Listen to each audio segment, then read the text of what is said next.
reconnais lui? C'est marron? C'est Relco? Ah, ça c'est toi quand tu étais bébé.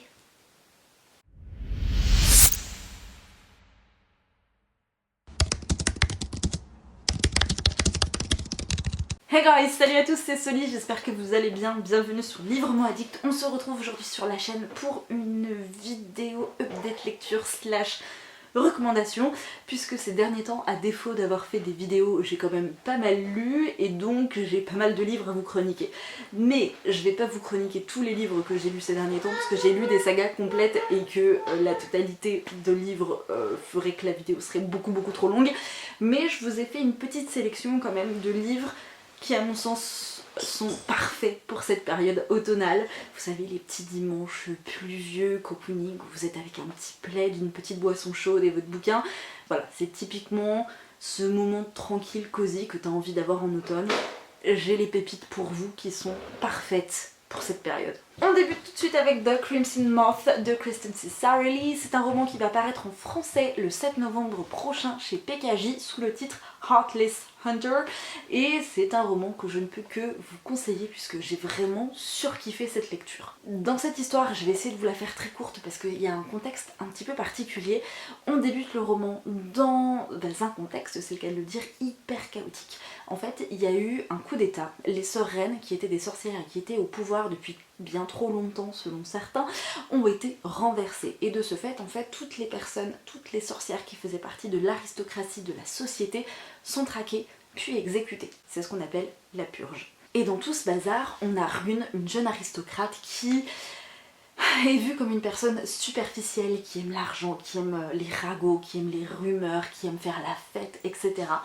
Et en fait, Rune, il s'avère qu'elle a une double identité. C'est en fait une sorcière, mais pas n'importe laquelle, une sorcière qui aide les autres sorcières à s'échapper vers d'autres contrées pour justement éviter d'être exécutée. Petit à petit, dans le contexte, Rune va être amenée à côtoyer de plus en plus de personnes, et notamment de Gideon, puisqu'il détient certaines informations dont elle a besoin, et à force de le côtoyer, Gideon va réaliser qu'elle est peut-être celle qu'il cherche, puisqu'en fait Gideon n'est autre qu'un garde assez haut gradé qui est à la tête de cette purge qui vise à exécuter toutes les sorcières qu'il croise. Forcément, un jeu du chat et de la souris, une double identité va se développer ici. On a un petit côté enemies to lovers avec un petit peu de flirt, un petit peu voilà, de romance qui va commencer à arriver entre les deux protagonistes.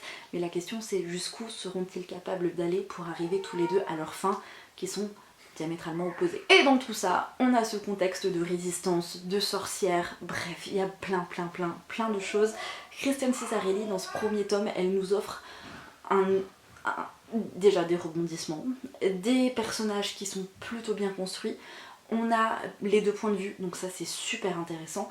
Et je vous dis, ce jeu de double identité et du chat et de la souris est plutôt bien mené. Ça aurait pu être casse-gueule, clairement.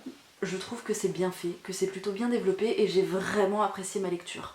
Donc je ne peux que vous conseiller ce roman qui sort prochainement en France. Vous le savez, l'automne pour moi c'est la période où on peut encore plus lire de beatlit, d'urban fantasy, etc. Bref, les créatures surnaturelles, vous le savez, c'est mon kiff. Et je ne peux pas ne pas vous parler de la saga Eileen O'Reilly de Lalie Lombard. J'ai bouffé toute la saga, le tome 4 est sorti au mois de juin. J'ai participé à un concours sur le compte Instagram de l'autrice et j'ai remporté en fait les 4 livres qui sont dédicacés. C'est des livres que j'ai lus en e-book et que j'ai écoutés en audio. Les audios sont absolument incroyables, foncez, ils sont dinguissimes. Et là il est question d'une jeune femme qui s'appelle Eileen O'Reilly, qui est une druidesse, sauf que les druides sont une espèce de créature surnaturelle un petit peu en voie d'extinction et elle est en danger. Donc elle a une double identité, notamment pour protéger son petit frère, et pour échapper à quelqu'un, elle décide de se rendre encore une fois dans une nouvelle ville et de tout recommencer. Sauf que la ville dans laquelle elle emménage est en réalité un concentré de créatures surnaturelles. Donc elle va croiser des loups-garous, elle va croiser des sorcières, elle va croiser d'autres créatures métamorphes et bien évidemment des créatures un peu moins sympathiques. Bref, Aileen va tout faire pour protéger son secret et pour protéger son frère, sauf que la réalité et la vérité vont vite la rattraper. Je vous en dis pas plus, mais les 4 romans se bouffent, s'enchaînent, enfin j'ai eu vraiment un énorme coup de cœur pour cette saga. Eulalie Lombard, vous la connaissez peut-être aussi pour ses autres histoires, notamment en ce moment elle fait pas mal parler d'elle avec La Dernière Couronne, donc sa dernière saga fantasy, Romantasy, qui me fait beaucoup d'œil. J'ai le tome 1 là, juste dans le visu, dans ma pile à lire, mais je trouve que cette saga là est absolument incroyable et qu'on n'en parle pas suffisamment. Donc si vous n'avez pas peur des romans auto-édités, parce que je sais qu'on peut avoir des a priori dessus et des préjugés, là il y a un travail mais incroyable sur l'édition, déjà les couvertures, le travail éditorial, le côté marketing, la publicité, la communication, la qualité de l'écriture, la qualité de l'histoire, au niveau des impressions aussi, enfin c'est des romans qui sont très travaillés, qui sont très beaux, qui sont hyper intéressants et vraiment enfin, à 200%, vous pouvez y aller les yeux fermés. Pour moi il équivaut largement à un roman édité de manière très classique, et j'insiste là-dessus en mettant des guillemets. Je trouve qu'on sous-cote encore bien trop les romans auto-édités et les auteurs auto-édités, et là clairement Eulalie Lombard c'est une valeur sûre, donc enfin il faut pas avoir d'a priori, il faut pas avoir de préjugés, il faut foncer tête baissée, et vous m'en direz des nouvelles, parce que cette saga, je vous assure, elle fait partie de mes sagas favorites de tous les temps. J'ai qu'une envie là, de voir les bouquins, c'est de replonger dans l'histoire. J'ai également lu la trilogie complète de Evie Wilde d'Hélène Harper. C'est une saga qui n'est plus à présenter, je sais, parce que vous l'avez déjà découverte, ou en tout cas vous en avez beaucoup entendu parler, mais sachez que les audios sont très cool, et je trouve que au fur et à mesure de la trilogie, les tomes se bonifient, parce que les personnages gagnent en profondeur, parce que ce qui était beaucoup de sarcasme, de répartie, d'humour en fait, prend une autre ampleur. On a Evie qui est une sorcière qui est pas comme les autres, qui a pas suivi un cursus classique chez les sorciers, et qui est en fait chauffeuse de taxi, et il y en a beaucoup qui sont hyper ingrats et hyper injuste avec elle de par son statut, et qui comprennent pas pourquoi elle a pas suivi un cursus classique, et enfin bref il y a tout un truc autour de ça, toute une honte qui est développée, et en fait dont Evie joue, et en fait elle se retrouve malgré elle embarquée dans une enquête avec un sorcier haut gradé qui, enfin ils sont diamétralement opposés en termes de comportement. Lui il est hyper soigné, elle est hyper bordélique, enfin voilà, lui il fait attention, il fait du sport machin, elle s'enfile des pizzas, tire l'arigot, enfin voilà, c'est fun, c'est drôle, il y a beaucoup de réparties, il y a beaucoup de rythme, enfin bref c'est de l'urban fantasy comme on l'apprécie, et qui se lit très bien et très vite. Dans le même genre, j'ai enchaîné les 4 premiers tomes de la saga September Jones de Jupiter Phaeton, donc que vous connaissez aussi, c'est une autrice auto-éditée qui a énormément de romans à son actif. J'ai déjà lu certains de ses romans, mais c'est vrai que September Jones me faisait très envie. Il est question de métamorphes, de loups-garous, de guerres de meutes, de sorciers, de conflits entre toutes ces meutes, et en fait au milieu on a September Jones qui est une autrice auto-éditée qui se retrouve à devoir cavaler à droite à gauche pour échapper à la mort, et voilà, il y a plein de personnes de son passé qui essayent de la rattraper, et en même temps elle essaye de retrouver son frère qui est décédé, et elle est persuadée qu'il est devenu quelque chose d'autre, donc elle veut absolument le retrouver. Donc voilà, je vous en dis pas plus, mais c'était pareil, une très bonne saga.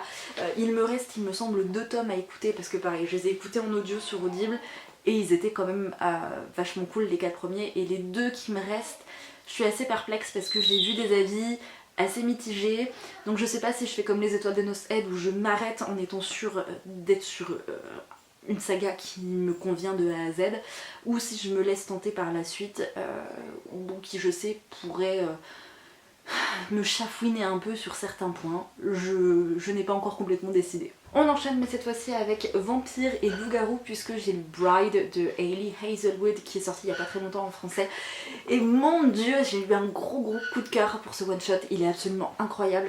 J'étais très frileuse à l'idée de découvrir Hailey Hazelwood dans ce genre là, parce que je l'avais lu et découverte pour The Love Hypothesis et tous les autres, Love on the Brain, etc. Et je savais pas trop ce que ça allait donner avec du surnat. J'ai kiffé, je crois que j'ai même préféré par rapport aux autres romans qu'elle a écrits. C'était vraiment génial. On va suivre Misery qui se retrouve à devoir assurer un mariage, une alliance entre donc, son clan, les vampires, et les loups-garous en épousant l'alpha du clan opposé pour stopper une guerre qui dure depuis bien trop longtemps. Et en fait, pareil, elle se retrouve embarquée dans un truc et à devoir vivre parmi des loups-garous qui la détestent et qui ne peuvent pas la piffer parce que c'est une vampire. Et petit à petit, on comprend qu'il y a plein de choses qui entourent Misery et que c'est pas une vampire comme les autres. Et au contraire, on est très très loin de tous les clichés qu'on connaît chez les vampires.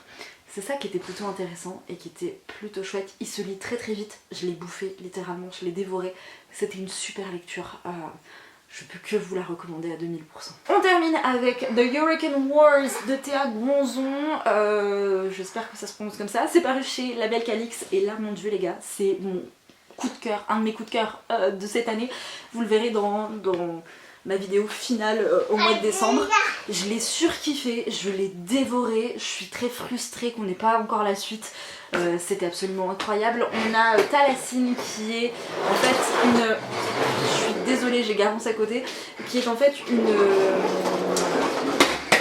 Tisse-lumière, je crois que c'est comme ça qu'ils appellent ça. J'ai un gros doute. Enfin bref, elle est capable d'utiliser les pouvoirs de la lumière et elle s'en sert pour... combattre l'Empire de la Nuit qui est en guerre contre différents royaumes depuis longtemps. C'est ce qu'on appelle les guerres du Typhon et Thalassin n'a connu que ça. Sauf que donc elle va vite être remarquée par certains soldats et notamment le prince héritier de l'Empire de la Nuit. Et pareil, il y a une petite course-poursuite qui va arriver entre eux et en fait au fur et à mesure de l'histoire...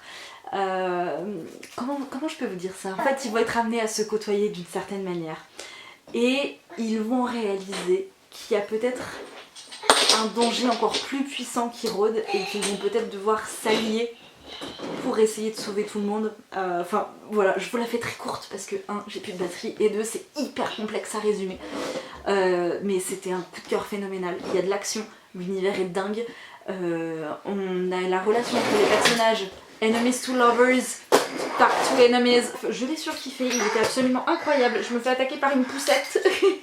Bref, il était absolument incroyable. Je sais que je vous en ai fait un résumé bidon en carton, mais il faut y aller, il faut foncer, il est absolument génial. Là en ce moment, j'ai plusieurs personnes qui me demandent en DM sur Insta quel livre je pourrais leur recommander et sans hésiter, je recommande celui-ci parce qu'il est oufissime, il est dingue, il est génial, gros coup de cœur. Il faut foncer, il faut le lire, il faut le découvrir, il faut le savourer parce il est fabuleux. J'en ai terminé avec cette vidéo, j'espère qu'elle vous aura plu. N'hésitez pas dans les commentaires à me dire quelles sont vos recommandations pour cette période automnale. Sinon, si vous ne savez pas quoi ajouter, bah écoutez, on va rester sur l'emoji tortue puisque vous le savez, c'est l'emoji symbole de la chaîne. Et puis je vais m'arrêter là parce que là j'ai définitivement plus de batterie et la vidéo va couper d'une minute à l'autre. Donc voilà, je vous souhaite à tous et à toutes de passer de très très belles lectures. Je vous dis à la prochaine sur la chaîne, je vous embrasse, prenez soin de vous. Ciao.